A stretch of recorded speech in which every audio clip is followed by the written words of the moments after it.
Death at Whitechapel, Chapter 7. Bloody murder. Man discovered stabbed. Mr. Tom Finch, a resident of No. 2 Cleveland Street, Fitzrovia, was discovered dead in his lodgings on Saturday. The dead man, who had been brutally stabbed in the back, was found by the deceased's landlady face down on his luncheon table. Police have learned that a veiled lady was seen entering Mr. Finch's rooms in the afternoon before the discovery of the gruesome murder. The lady's name remained unknown to this time, although an identification is expected shortly. A police investigation is underway. Daily Telegraph, 17th of November, 1898. Lieutenant George Cornwallis West stared at the item buried on the fourth page of the newspaper, his breath coming as fast as if he were running from a pack of howling dogs. Around him flowed the usual Monday comers of the Bachelors' Club, frock-coated city men brokering business, dandies brokering the latest gossip, uniformed regimentals discussing the Egyptian campaign, liveried footmen, lively page boys. But George, sitting on the leather sofa with the Telegraph and a brandy, was oblivious to everything but the page in front of him. Jaw clenched, heart pounding, he read the short piece for the third time, trying to get control of himself. Someone else had spotted her going into that wretched place. Damn the rotten luck. Name unknown, although identification expected shortly. Of course she would be identified. It was a bloody marvel she hadn't been recognized at once on the spot from the photographs of her that frequently appeared in shop windows, all too often for his taste. For she had been, like his mother, one of the PBs, the professional beauties. But his mother had aged with time, while Jenny was ageless, like a fine painting or precious necklace.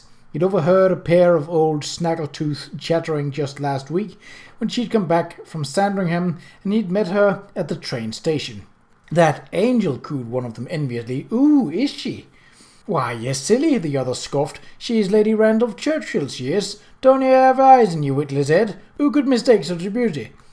Who indeed, George thought despairingly. No one who had ever seen Jenny Churchill could fail to remember that face. Those extraordinary eyes, the eyes of a panther, someone said. Suppressed sensuality of her mouth, the exquisitely smooth skin. Or that perfect shape, those incomparable shoulders, that generous bust, truly the form of a goddess.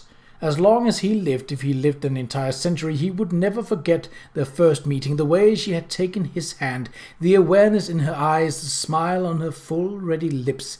He had fallen wholly and hopelessly in love with her at that moment, and from then until now his heart and his body, his soul even, had been hers alone. It had been June at one of those fabulous weekend parties at Warwick Castle, with around-the-clock entertainment and enormous quantities of food and drink, the guests left to as much friendly intercourse as they wished. George had been pleased to receive the Countess' invitation, but a trifle discomfited as well, for the 1st Battalion was in the midst of a musketry course, and normally he'd have a devil of a time getting excused. But the Prince of Wales was to be a guest at the party, and an invitation to join His Royal Highness, who was also George's godfather, almost amounted to a command. Colonel Hamilton had given him grudging leave, and he'd taken himself off to Warwick, where the Countess had introduced him to Jenny, who was 44 to his 22. Someone had whispered, although he scarcely believed it, for she didn't look a day more than 30. She was vivacious and boldly flirtatious, and he, who had kissed only the childish Cupid's bow's mouth of fragile, wide-eyed young innocence, had been utterly overwhelmed by her frank sensuality. They had drifted down the Avon in a rowboat, he leaning manfully on the oars, she lying in the shade of her white parasol, her fingers trailing in the water, her dark, lashed eyes never leaving his. It was an hour that George, whose deeply romantic spirit had been touched by this marvel of a woman, would forever treasure. 2 days later, back with the first, he wrote Jenny a letter decorated with hearts. "I thought about you all yesterday and built castles in the air about you and I living together." A boy's naive letter perhaps, but conceived in a man's passion, a passion made bold by her passion, the merest thought of which never failed to reduce George to a helpless trembling. Their meetings, first one country weekend, then another, continued through the summer. They took tea and listened to the military band in Burton's Court, the large green in front of the Royal Hospital at Chelsea, where the Guards played cricket.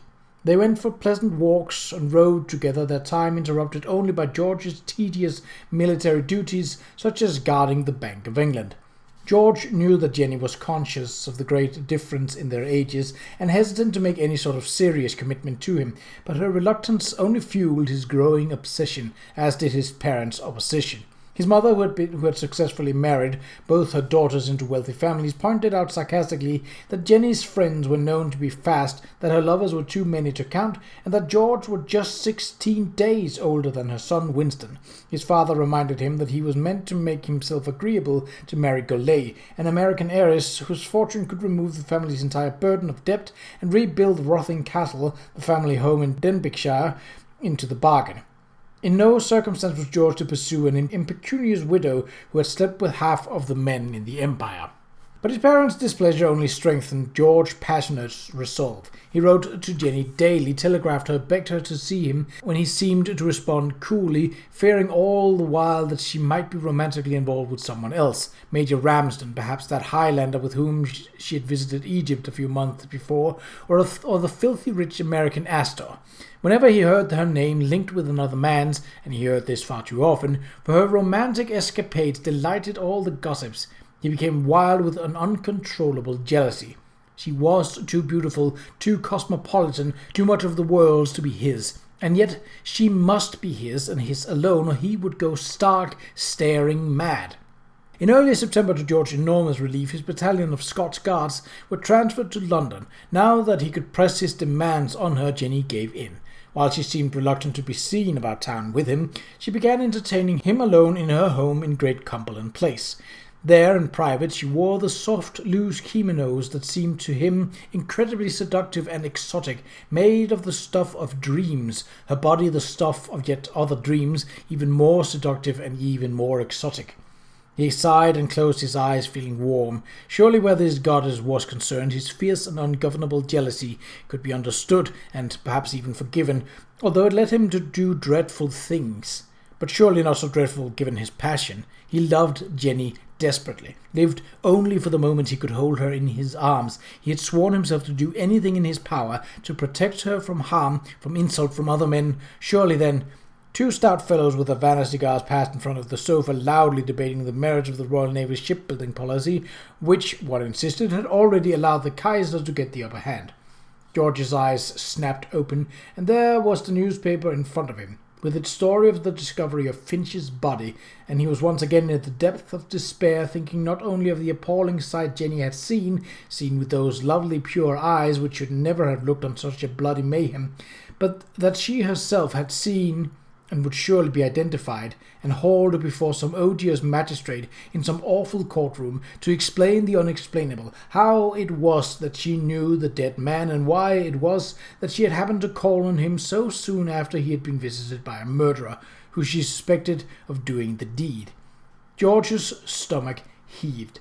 He was not only violently jealous, but wildly imaginative, and he had created that awful moment over and over again, just as it must have happened, seeing the scene in his mind's eye, witness to the moment of the murder. That great horn-handled knife plunged 3 times hilt deep into the wretch's back, the sound of a dying man's gurgle and gasp as he pitched face down into his shepherd's pie, the splash of ale as the jug tumbled off the table, and the retreat down the stairs, and George shuddered at the thought of it. For him, the worst part had been to see her arrive, believing as he did that she had come to visit a lover, to see her make the awful discovery and flee without sounding the alarm, as surely she should have done had she gone there on some innocent errand.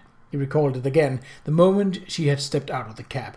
The day was cold, she was wearing a heavy woolen coat and a veil of dark tulle, a perfect costume for an assassination. But perhaps the very disguise that had sent him into the jealous rage would be her salvation after all. Why, if he hadn't known it was his precious Jenny, even he could not have said for certain it was she who climbed out of the hansom and mounted the stoop. George closed his eyes, recalling the furtive glance she had flung over her shoulder, the way she had slipped through the door without knocking, as if she were expected, as if she were accustomed to regular calling there. and that he acknowledged bitterly was the root of his jealousy, the reason he had done what he did, the loathsome idea that his dearest darling Jenny had called regularly at number 2 and was intimate with Mr. Tom Finch. But there had been no intimacy on that day. Not 3 minutes after she entered, while George fumed and waited and swore, the outer door had burst violently open, and Jenny was fleeing down the steps into the waiting cab and away as if hounds of hell were after her. And then those hounds had turned on George, and been at his throat ever since. The ferocity had only increased when he had discovered that Jenny had gone out of town, and that neither Winston nor the servants would tell him where she was.